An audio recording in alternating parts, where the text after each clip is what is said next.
Hey everybody, this is Ehab. It's day number 38 in this hospital, and I'm not gonna be able to get discharged on the 21st because I've been lying, I've been lied to since day one, since being in this place. And come to find out, the antibiotics they've been giving me has fucked my kidneys up. So now they're trying to figure out what antibiotics to use, but they're also saying that I was dehydrated yesterday, and I'm just like, how? I said, I drink half the damn staff's share of juices and stuff in the refrigerator. There's no way in hell I could be dehydrated. I drank two 20-ounce bottles yesterday. One was Dasani water, one was a Dr. Pepper. And I didn't mean to get a Dr. Pepper. I was trying to get a Coke, but it gave me two Dr. Peppers. But either way, they wait until yesterday to, I guess, take a blood test, blood sample, or whatever. And come to find out, my potassium is way, way, way high. My sodium was way, way, way, way low. And so I'm just like, okay, what does that mean? And then not just that, but I was diagnosed with cellulitis in my legs in 2022. I tried telling everybody in my life that there was something wrong during that time.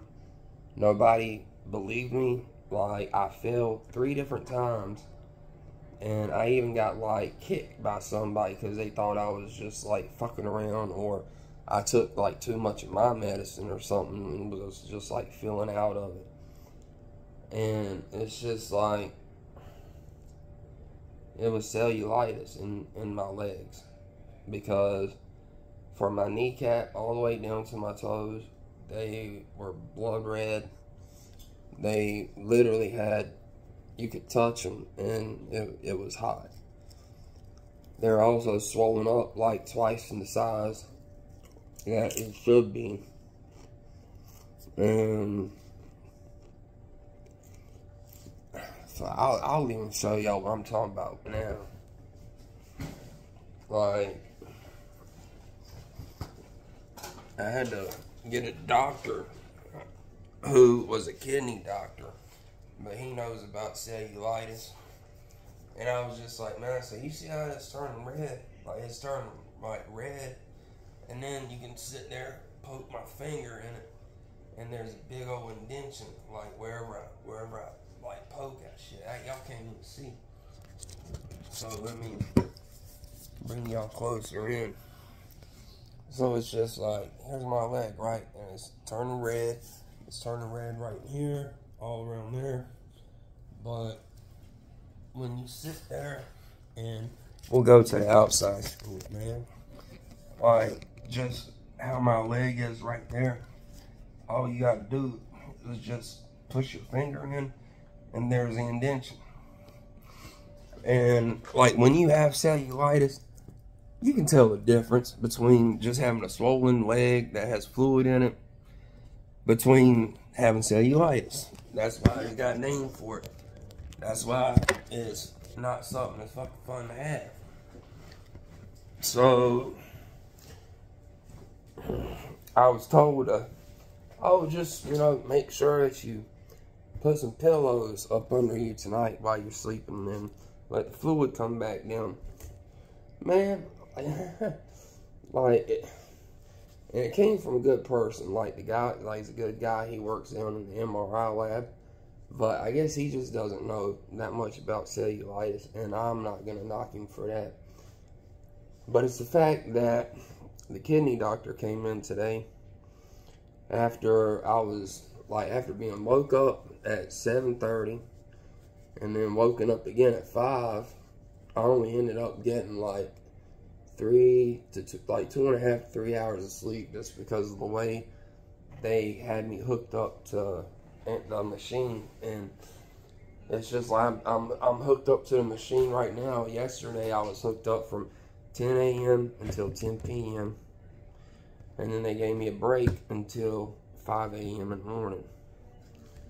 So yeah, big break. Like, I'm asleep during that time, so yeah, you would think that like I would feel better, but no.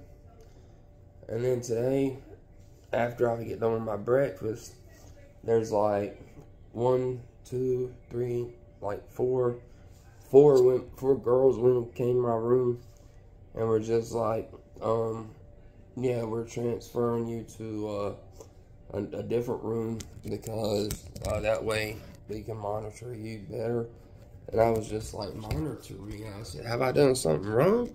And they said, no, it's because of that machine and having all these cords like stuck to my chest, like having all this shit like stuck to my chest. Like, I got not just that one, but I mean, I've got them like all around. Like I don't care if y'all see how big damn my fucking boobs are and shit, but I got one over here. I got like 4 or 5 of them.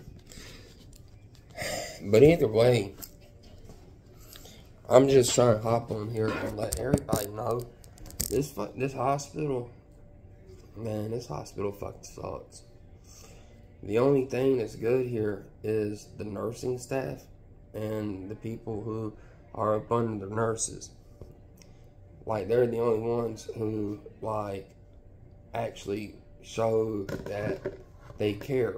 And I'm just sitting here thinking, like, man, it's been like, it's been 6 weeks and 3 days, 6 weeks, either 6 weeks and 4 days or 6 weeks and 3 days into this before y'all want to send blood work off to find out how I'm doing. And then y'all are going to sit there and say, well, we think it might damage your kidneys. And then when the kidney doctor comes up, he says, yeah, it has definitely damaged your kidneys. So it's like, I don't know if they're going to switch the antibiotic or what. I don't know what they're going to switch it to, because they don't tell me shit. Even when I ask, they just shrug their shoulders because they have no idea what they're doing. Like I was really trying to hold back from getting on here and doing this, but ECU health facility / hospital, if you get shot, like, don't even come here, because they're terrible, man. Like, I've never seen a hospital that has been so ass backwards in my life. Like, I just don't understand. And I mean, I even had to tell my pastor that when the time he was asking if he could come visit, because he barely gets on this side of town, I told him, I was like, that's kind of a bad time, because I'll be like in the middle of like a different kind of routine. And like, so he said no problem, that he understood. And then all day long, like, this monitor, like, every time they would try turning it on, pumping the antibiotics in me, which is those over there with those little blue things on right there. That's my that's the antibiotic that has screwed up my kidneys. It's called like cefazolin or 2,000 milligrams or something like that. And they waited until yesterday to do a blood test to find out that it's not helping me, that it's done more damage to my kidneys.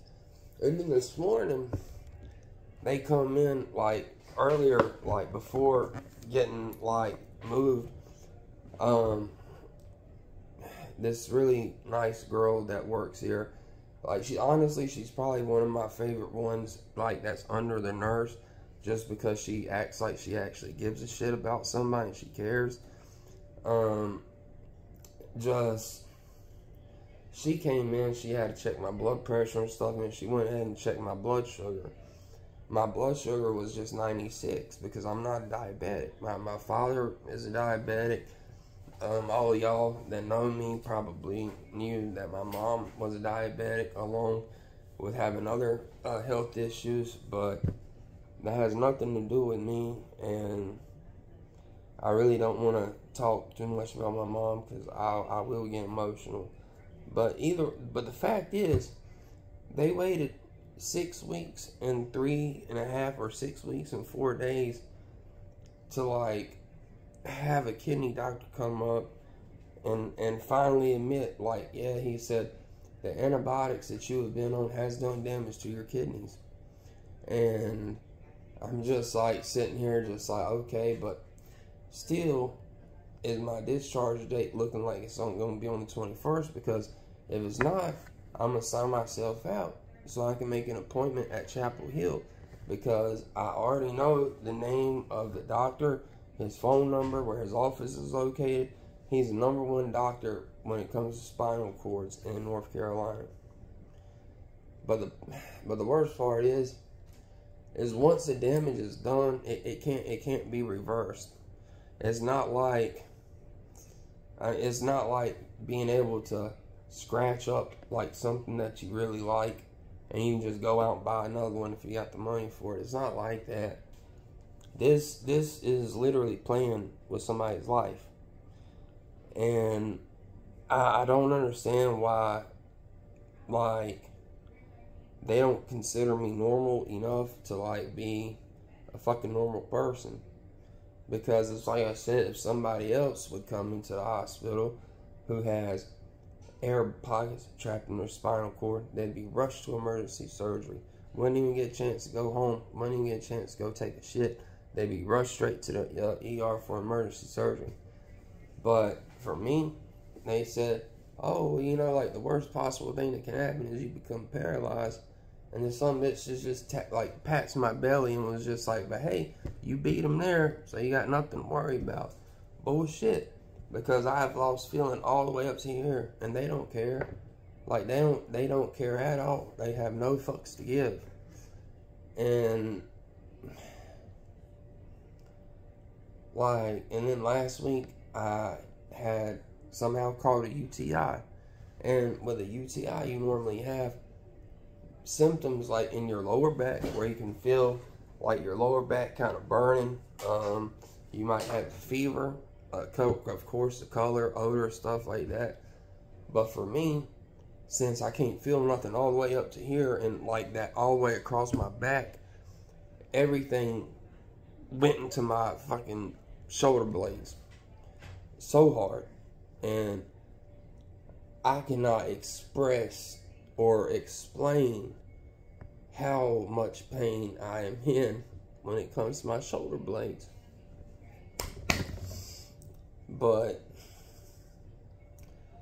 it just does not make sense to me why you would wait over 6 weeks and then you're 4 days away from the patient being discharged, and then you're going to request blood work and figure out, well, his potassium is like, you know, through the roof, sodium's really low. And this morning, like, they literally made me a diabetic because my sugar, when they checked it the first time, was just 96. That's regular. That's good for a person like me. But then they ended up giving me dextrose. And I'm talking about like a syringe. Like, I'm talking, damn, I'm sorry. I'm talking about like a syringe that holds like it's at least 3 times bigger around as this. And all it is pure sugar water. And so they pump all that sweet sugar water into me, and boom, I become fucking diabetic because my sugar, or my blood sugar, is over. It's 136 now. That's 40. That's 40. And I even had to take a pill that, like, I have to order for my dad every 3 months, amlodipine. So I know. I was just like, what? Like, why am I taking this pill? Like, I thought the injections and stuff like that was going to be enough to wear it off. But no, they give me amlodipine to help with my blood sugar. And it's just like I said, I don't know, like, what's going on in this world. I don't know what's happening, like, with all the people who were honest at one point in time. All I know is just that I've got pretty much 2 good people who are always in my corner no matter what. My dad comes here every day from 3:30 to 6:30. My best friend, he comes every chance he gets because he works a full-time job and then a part-time job at nighttime running food, and then on the weekends on his 2 days off, if he knows somebody, like his friend from a different guy from work, if they know somebody and they need work on their car, then he goes and works on their car. So I don't even get to see him all the time. So when I do get to see him, like, it's good because, like, he stays here, he talks to me, like, he let me borrow his laptop so I can watch Netflix and stuff instead of having to try to look at stuff on TV. And he's my best friend. We share the same birthday, but yeah, I'm older than him. But I don't give a shit about age because, like, for his age, he's very smart and mature. And he tries saying that, like, some of that is because of me, from listening to me. But he's just a good guy. He's just a really good guy all around. But and those 2 are who I've got in my corner, like, besides my dog, Bear. Because I know Bear, like, he would definitely be in my corner, like, anytime, anywhere, any place, without hesitation. And instead of being to go home on the 21st and attempt to make it up the ramp that is in front of my house, and then just to get on my bed and have Bear come run, jump up, and play, I can kiss that goodbye because that's not happening. So I'm just trying to say, like, this, I've never seen a hospital that they finally admit after 6.5 weeks the antibiotic that I'm on is fucking up my kidneys, and it's already done damage. And then also the fact that I was told last week by the neurosurgeon himself that the very first week I was here and took my first MRI, that he knew I had the trapped air pockets. And not only did I have swelling and inflammation around the TA area, but I have fucking bone infection all over my back, all over my pelvic region and my sacrum region. So I just don't know what to do. So, and I'm sorry that I look so tired, but I am tired. Like, I've been up since like 6:45, 7:30. Because as soon as I got done eating breakfast, like I said, I was on the move the whole day. But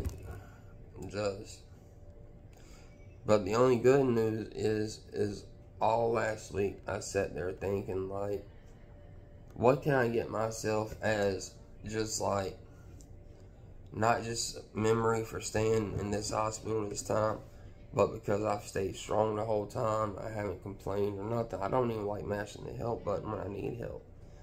But I decided to go online, and I got, this is my favorite watch brand. It's an Invicta, and when I seen this and seen the price, I knew it was for me, because I'm not rich, so I can't buy like a watch that costs more than $100 and some, but I splurged and I got my watch for $98. And this is what I got.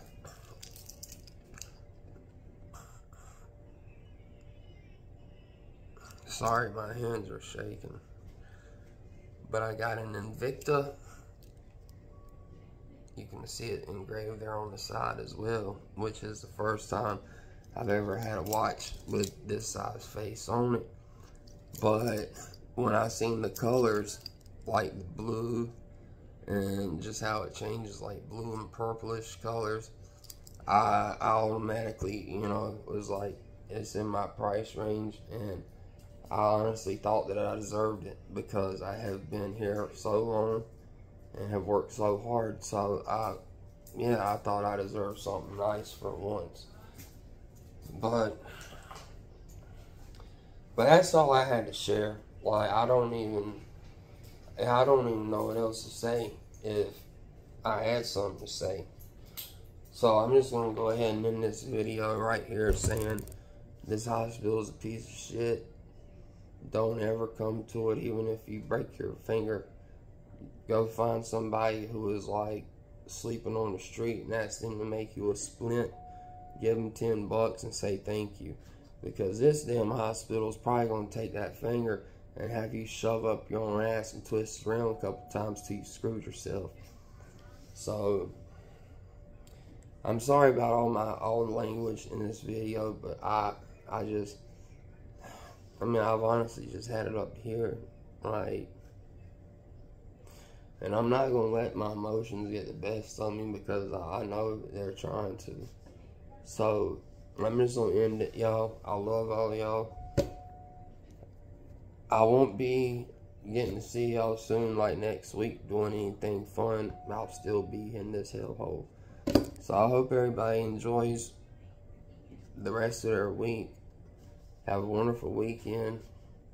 And just remember, I love all you guys. Don't ever let somebody tell you that you're not beautiful, you're not worth it. But, I mean, because you are. Like, you're all of the above. So, I love y'all, and y'all have a good night. Bye.